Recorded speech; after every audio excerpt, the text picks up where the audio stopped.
3 tips to get your action scene animation look realistic.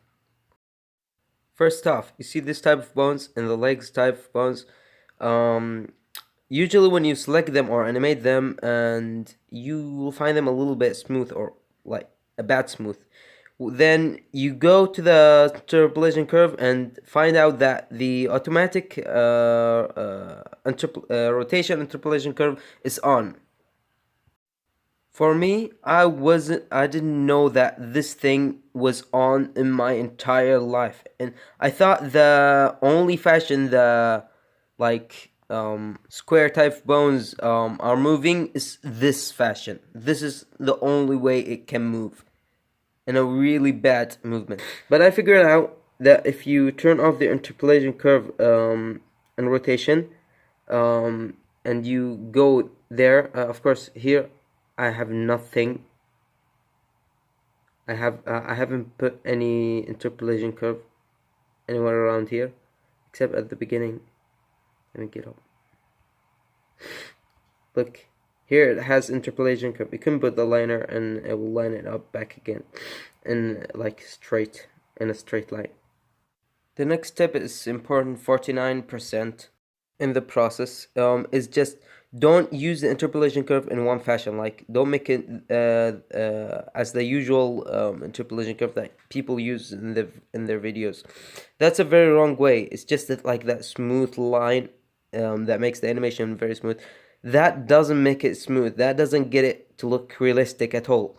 That only makes it like it's just not good at all. It looks weird.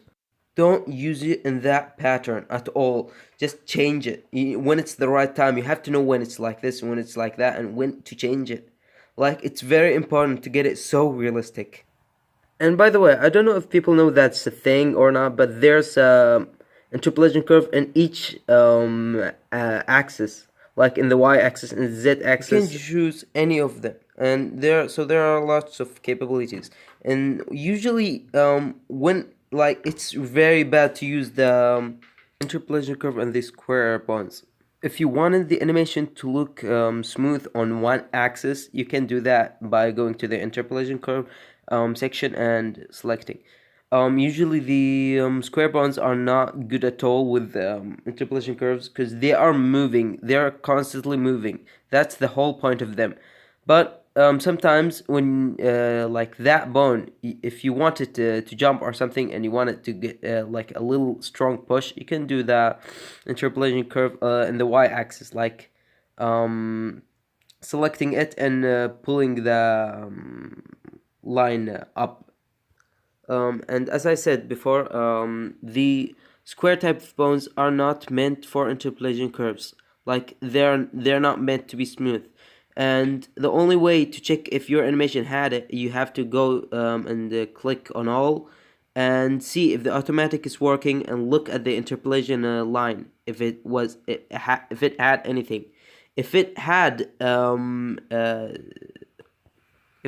curves automatically made in the interpolation curve section, you can just so easily click on the liner and it will line it up back again, as I said.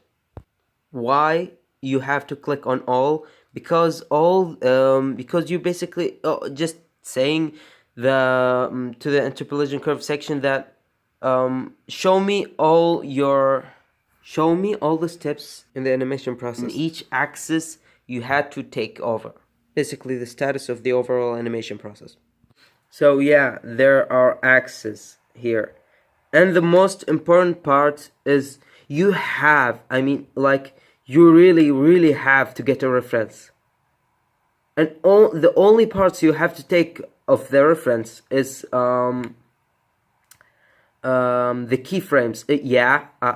I said it, the keyframes.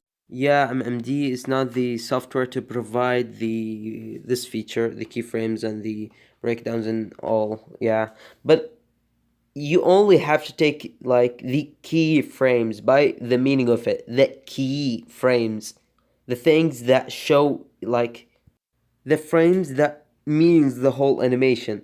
But in other 3D softwares, that is possible. But MMD, it has nothing. I mean, the only thing you have to take is just the parts where the character is just going to jump. Look, this is the original pose. I just moved the fingers away from each another. She bounces. Look, I only took the keyframes, and then she pulled her body up to get her body jumping. Okay? You only have to get the keyframes. Don't try to make it realistic as you go through the process. This is so wrong. This will get you into a huge mess. A very huge mess. Because you're like going through the animation and the timeline, and you're doing a process where the character is bouncing and you're trying to get it to look realistic at the same time. You're not focusing on the whole idea, on the whole point. You're focusing on one something as you go through the animation. That will get you to lots of troubles and like a big mess, and that will ruin the whole animation because it will not be consistent. It will get like very not like it will lose the gravity, like the weight. It will like when you make the animation, the character will look like she is floating or something when she's jumping, or she's not even pushing herself up to jump. That will ruin everything. Just put the keyframes and that's it. That's all you have to do. So, what are the tips of making an action scene animation? Don't use the interpolation curve with the square bones. Use them when she's bouncing and pushing herself up. If you want that to happen, like it's not even necessary. Like it's not even that necessary.